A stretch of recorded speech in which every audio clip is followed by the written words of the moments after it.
யாகங்கள் செய்தாலும் பூஜைகள் போட்டாலும் உன் விழி திறந்திடுமோ?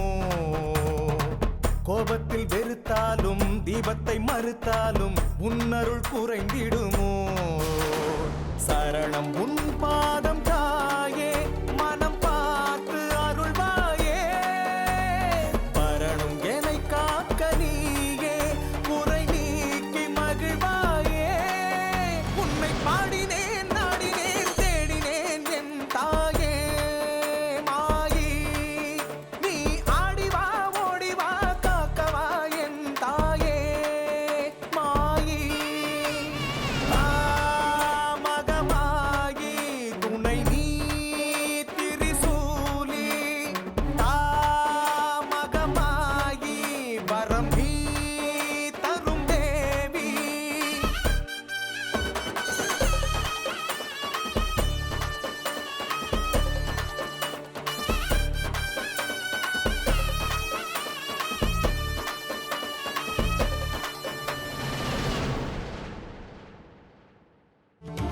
இது சக்கராபுரி. இங்க தேவி மகா திரிபுர சுந்தரி கோயில் இருக்கு. இந்த ஆலயத்துல அம்மனோட பூரண அருள் பெற்ற ஒரு ஸ்ரீ சக்கரம் இருக்கு.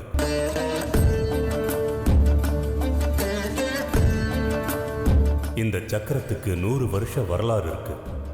அப்போ இது ராஜா மதுகேஸ்வரனோட சமஸ்தானம்.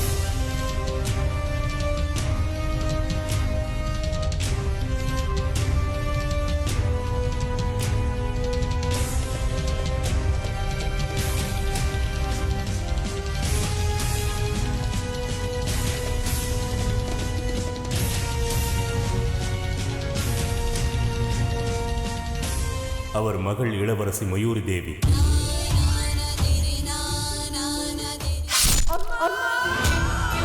இங்க நீங்க பாக்குறது அந்த ஸ்ரீ சக்கரத்தோட மேல் பகுதி. 21 வருஷங்களுக்கு ஒரு முறை துர்காஷ்டமி அன்னைக்கு பூமியில மூழ்கி இருக்கிற ஸ்ரீ சக்கரம் தானே சுயமா மேல வந்து இந்த பூதேவியோட கர்ப்ப கிரகத்துல வந்து சேரும். அதுக்காக 84 நாட்களுக்கு தேவி திரிபுர சுந்தரிக்கு திருவிழா. இந்த சக்கரத்தை அடைய நினைக்கிறவங்க ஏராளமானவங்க.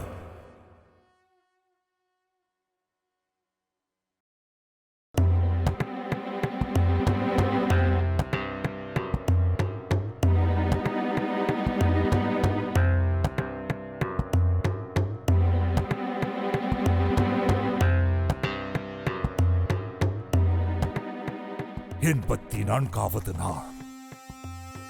அது முடிஞ்சா எல்லாமே முடிஞ்சு போயிடும். என்னோட 21 வருஷ தவத்துக்கு பலன் கிடைக்க வேண்டிய நேரம் வந்தாச்சு.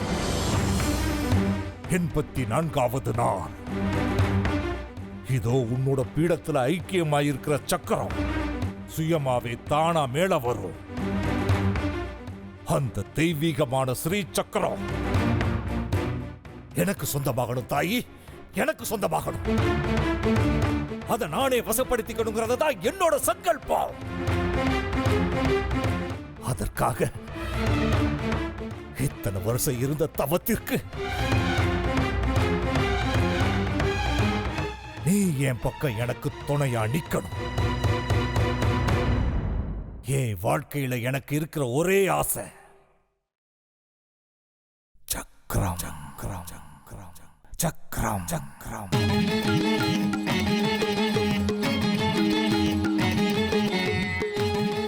அந்த தெய்வீகமான சக்கரம் எனக்கு வந்து சேர்ற மாதிரி செஞ்சு எனக்கு கருணை காட்டு தாயி, கருணை காட்டு, கருணை காட்டு, கருணை காட்டு, கருணை காட்டு.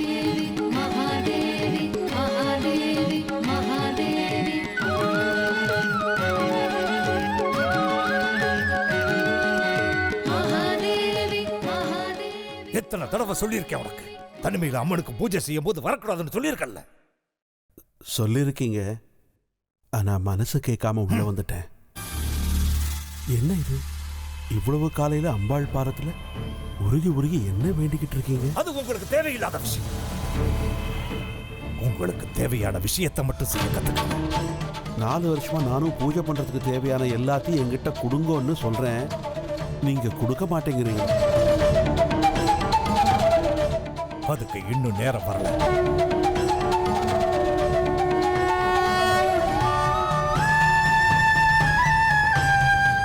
தாயே, அர்ச்சகன். இவன் உங்ககிட்ட பிரார்த்தனை பண்ணுவான், ஆராதனை பண்ணுவான், கெஞ்சி கேட்பான், சாஸ்திர சம்பிரதாயப்படி நியம நிஷ்டைகளோட நடந்துப்பான். ஆனா சுயநலக்காரன். இவனோட ஆசையை மட்டும் நிறைவேற்றிடாத தாயே, நிறைவேற்றிடாத, நிறைவேற்றிடாத.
இந்த தாயோட அபிஷேகத்தை கண்ணார பார்க்க லட்சக்கணக்கான பக்தர்கள் ஏங்கிக்கிட்டு இருக்காங்க. ஆனா நீ நாள் பூரா இந்த கோயில்ல தான் இருக்க. ஒரு நாள் கூட அபிஷேகத்தையும் பார்க்கல, மங்கள ஆரத்தியும் எடுத்துக்கல. அப்படி என்ன அந்த தாய் மேல உனக்கு கோபம்? அவ ஒரு மோசக்காரி.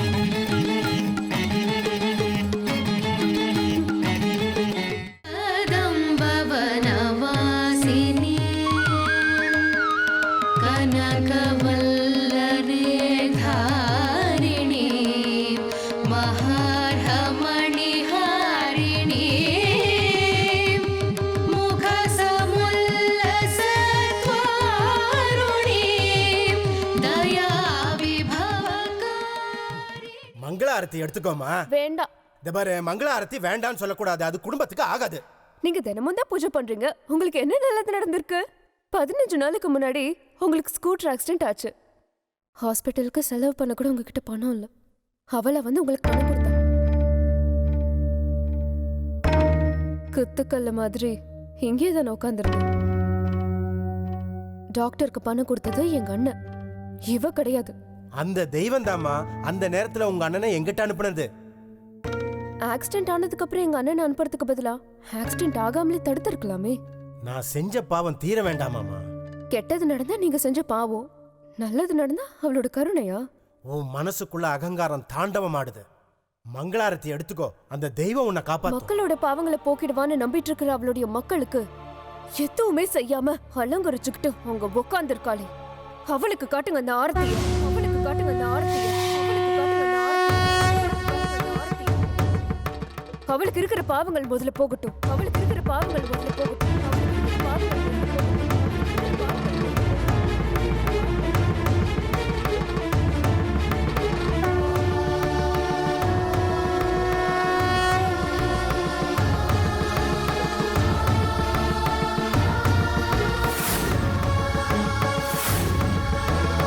போகட்டும். அகங்காரம்.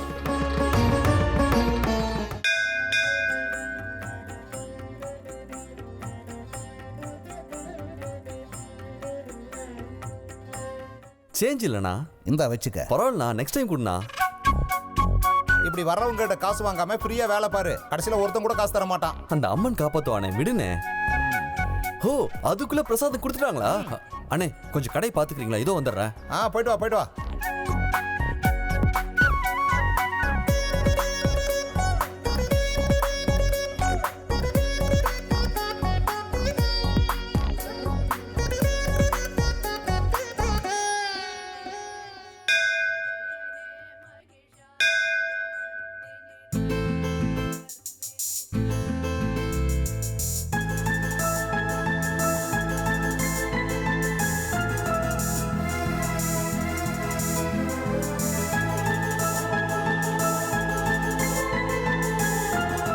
என்னப்பா இப்ப அம்மாவுக்கு எப்படி இருக்கு? இப்போ கொஞ்சம் பரவாயில்லைங்க ஐயா. எல்லாம் அந்த தாயோட கருணை. ஏதோ டெஸ்ட் எல்லாம் எழுதி கொடுத்துருக்காங்க. அடுத்த வாரம் பட்டணத்துக்கு போகணுங்க. இன்னொரு பிரசாதம் கொடுக்குறீங்களா? சுந்தரிக்கு. பாவம், காலையில இருந்து வேலை செஞ்சு கலப்பா இருப்பா. கொடுங்களேன். நீ கொண்டு போவ, அவ வேண்டான்னு சொல்லுவா. என்னைக்காவது ஒரு நாள் நிச்சயம் இந்த பிரசாதத்தை சாப்பிடுவா. அந்த தாயை அவ நிச்சயம் நம்புவா. நீங்க கொடுங்க. ஹே சுந்தரி, அப்படி கூப்பிட்டாதன்னு சொல்லிருக்கல. பின்ன வேற என்னன்னு கூப்பிடுறது? எப்படி வேணாலும் கூப்பிட்டுக்கோ. திரிபுர சுந்தரிங்கிறது உன் பேரு, அந்த அம்மனோட பேரு. எவ்வளவு அழகா இருக்க. ஏன் கூப்பிட வேண்டான்னு சொல்ற? கூப்பிட வேண்டாம்னா கூப்பிட வேண்டாம், அவ்வளவுதான். பொங்கல் ரொம்ப நல்லா இருக்கு தெரியுமா? மிளகு, சீரகம், நெய் எல்லாம் போட்டு கம கமன்னு இருக்கு பாரு. நான் பிரசாதம் சாப்பிட மாட்டேன்னு உனக்கு தெரியாதா? காலையில 5 மணிக்கு எழுந்துக்கிறேன். வேலை செஞ்சு செஞ்சு வயிறெல்லாம் பசிக்காத உனக்கு? சாப்பிடு, உங்க அப்பா தான் செஞ்சாரு. நீ என்னை விட அதிகமா வேலை செய்யறவன். உங்க வீட்லயும் வேலை செய்யற, எங்கேயும் செய்யற. நிச்சயமா காலையில இருந்து நீ எதுவும் சாப்பிட்டிருக்க மாட்ட. எனக்கு கொண்டு வந்ததையும் நீயே சாப்பிட. பிரசாதத்தை வேண்டான்னு சொல்லக்கூடாது. நான் தினமும் வேண்டாம் தான் சொல்றேன், நீ தினமும் இதே தான் சொல்ற. நீ சாப்பிடணுங்கிறது என் ஆசை, சாப்பிடக்கூடாதுங்கிறது என் பிடிவாதம். ஏன் இப்படி? அவளோட பிரசாதம் எனக்கு தேவையில்லை. அதுக்கு பதிலா பட்னி கடந்து சாவு. அப்பா, கோவில்ல மாமா சேகர் எங்கன்னு தேடிட்டு இருக்காரு.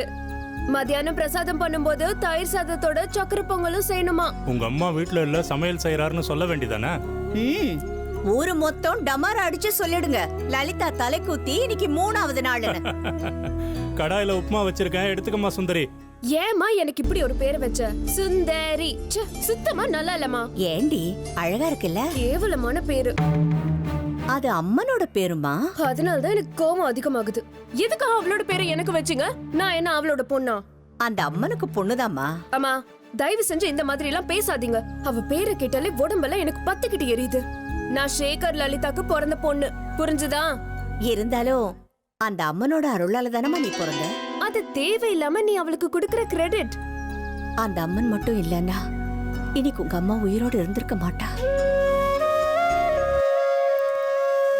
கல்யாணமாகி 3 வருஷம் எனக்கு குழந்தையே பிறக்கல. உங்க அப்பாவுக்கு 2வது கல்யாணம் பண்ணணும்னு முடிவு பண்ணிட்டாங்க. அப்ப அந்த அம்மன் பாதத்துல விழுந்து கும்பிட்டு வேண்டிக்கிட்டேன், தாயாகிற பாக்கியத்தை கூடன்னு கேட்டேன். அதுக்கப்புறம் 8வது நாள் உங்க அப்பாவுக்கு வேற பொண்ணோட நிச்சயதார்த்தம் ஆயிடுச்சு. அன்னைக்கு காலையில தான் நான் கர்ப்பமா இருக்கிற விஷயம் தெரிஞ்சது. நிச்சயதார்த்தம் அப்படியே நின்னு போயிடுச்சு. எல்லாம் ஒரு மூட நம்பிக்கைமா. நீ அன்னைக்கு கேட்கலனாலும் நிச்சயமா தாய் ஆயிருப்பையன்னு நம்பு. 3 வருஷம் புழு பூச்சி இல்லாம இருந்த. ஒருவேளை 3 வருஷத்துக்கு அப்புறம் தான் உனக்கு குழந்தைன்னு விதியிலேயே இருந்திருக்கலாம். அந்த நாள்ல தான் நீ பிறக்கணும்னு இருந்திருக்க. அதுக்குதான் அந்த அம்மன் என்ன காக்க வச்சா. எந்த நாள்மா? துர்காஷ்டமி அன்னிக்கா? துர்காஷ்டமி இந்த ஊருக்கு ரொம்ப விசேஷமான நாள். அன்னைக்குதான் அந்த திரிபுர சுந்தரி அம்மன் ரம்பாசுரங்கிற அரக்கனை சம்ஹாரம் செஞ்சா. அதுக்காகவே கோவில்ல அன்னைக்கு ஒரு பெரிய திருவிழா நடக்கும். அம்மனோட விக்கிரகத்துக்கு சந்தன காப்பு பண்ணுவாங்க.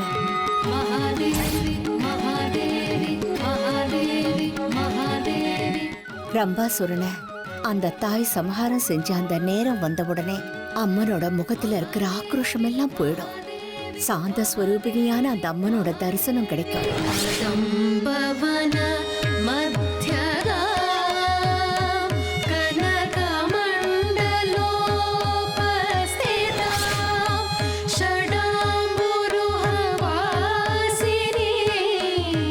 அந்த அரக்கனை கொன்ன அந்த நிமிஷம் அந்த தாயோட முகத்துல அவன் ரத்தம் சிதறிடுச்சான். இந்த உலகத்தையே காக்குற அந்த அம்மனோட முகத்துல ரத்தக்கரை பட்டுடுச்சுன்னு தெரிஞ்ச உடனே பூமாதேவி தானே பூமியில இருந்து வெளியில வந்து அந்த அம்மனுக்கு சந்தனம் பூசி அலங்காரம் பண்ணான்னு புராணம் சொல்லுது. அன்னைக்கு மட்டும் அம்மனை தரிசனம் பண்றதுக்கு பெரிய கூட்டமே வரும். ஆனா நான் அதை பார்த்ததே இல்லையே. ஆமா, ஏன்னா இந்த திருவிழா 21 வருஷத்துக்கு ஒரு தடவை தான் நடக்கும். எனக்கு இப்ப 20 வயசு 9 மாசம் ஆச்சு, அதனாலதான் பார்க்க முடியல. 20 வருஷத்துக்கு முன்னாடி துர்காஷ்டமி அன்னைக்கு நிறமாச கர்ப்பிணியா அந்த கோயில்ல நான் வேலை செஞ்சுக்கிட்டு இருந்தேன். எனக்கு வலி வந்த உடனே அங்கேயே பிரசவம் ஆயிடுச்சு. அப்பதான் நீ பிறந்த. கோயிலுக்குள்ள பிரசவம் ஆனதுனால பாவமாச்சே, தீட்டாயிடுச்சே, எங்கே என்ன கொன்னுடுவாங்களோன்னு நான் பயந்துகிட்டு இருந்தேன். ஏன் தெரியுமா? அன்னைக்கு நீ பிறந்ததுனால திருவிழா ரத்து செஞ்சுட்டாங்க.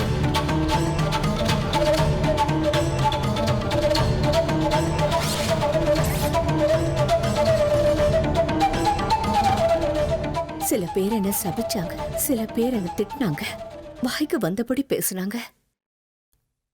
ஆனா நிறைய பேர் அந்த அம்மன் தான் குழந்தையா அவதரிச்சிருக்கான்னு உன்கிட்ட வந்து காலில் விழுந்து நமஸ்காரம் பண்ணாங்க.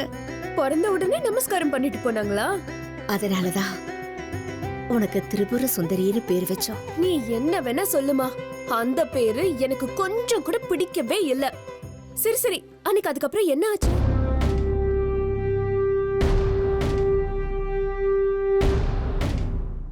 உப்மா சூடா இருக்கு, கை கால் அலம்பிட்டு வந்து சாப்பிடு.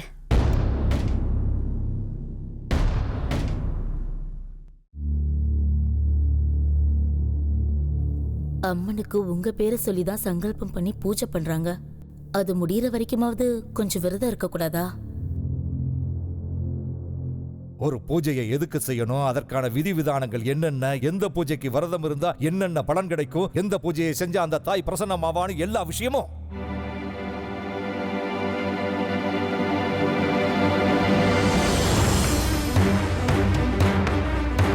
திருவிழா நேரத்துல நீ உன் அண்ணன் வீட்டுக்கு போயிடு. ஏங்க சொன்னதை மட்டும் செய். இது வரைக்கும் நான் அந்த திருவிழாவை பார்த்ததே இல்ல, பார்த்துட்டு போறேன். நீங்க நீ திருவிழாவை பார்க்காததுனால யாருக்கு எந்த நஷ்டமும் இல்லை. திருவிழா நேரத்துல நீயும் உன் பிள்ளையும் இந்த வீட்டில் இருக்கக்கூடாது. என்ன பண்ண போறீங்க? அது உனக்கு அனாவசியம். அந்த தாயை பகச்சுக்காதீங்க. 21 வருஷமா நான் காத்துக்கிட்டு இருந்திருக்கேன். இந்த காத்திருத்தலுக்கு நல்ல பலன் கிடைச்சே ஆகணும்.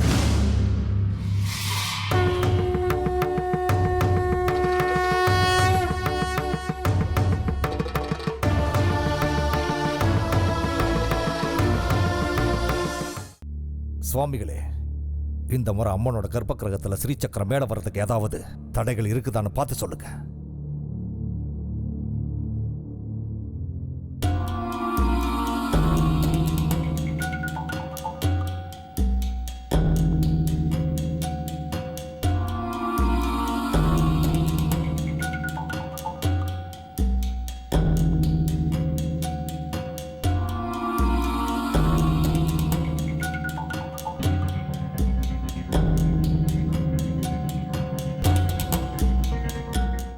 தடை இருக்கு.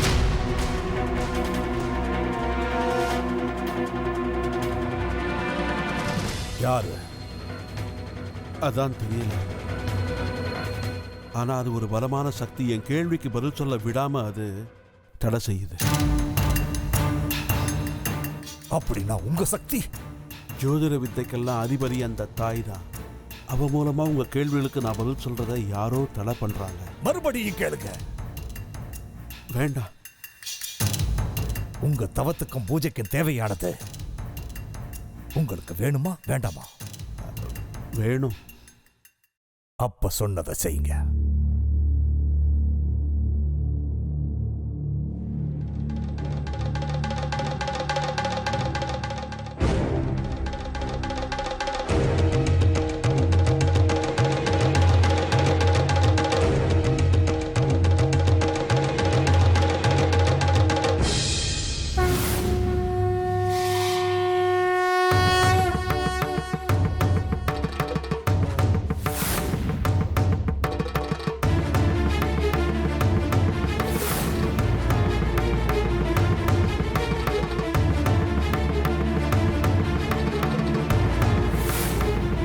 கரசரணகிருதம் வா காயஜம் கர்ணஜம்பா ஷவன நனஜ வா மானசம் வாபராதம் விகிதம் அவிதம் சர்வமேத ஷமஸ்வா தேவி தேவி கருணாப்தே மா தேவி சம்போ. அம்மா, நான் தெரியாம தப்பு பண்ணிட்டேன். இனிமே இந்த கேள்வி எப்பவும் கேட்கவே மாட்டேன். விடுமா, விடுமா, என்ன விட்டுடுமா.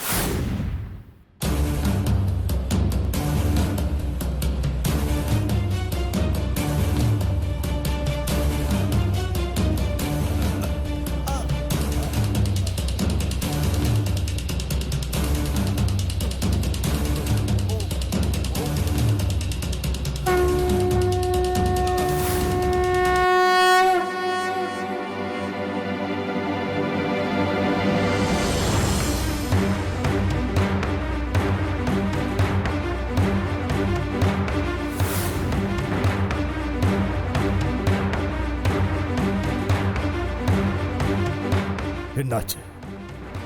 அதான் பாத்தீங்கல்ல, கேட்க கூடாத கேள்வியை கேட்டதால என்ன ஆச்சுன்னு பாத்தீங்கல்ல. அப்படின்னா சக்கரம் என்னால நிச்சயமா எதையும் சொல்ல முடியாது. எனக்கு அது வந்தே ஆகணும், வரணும்.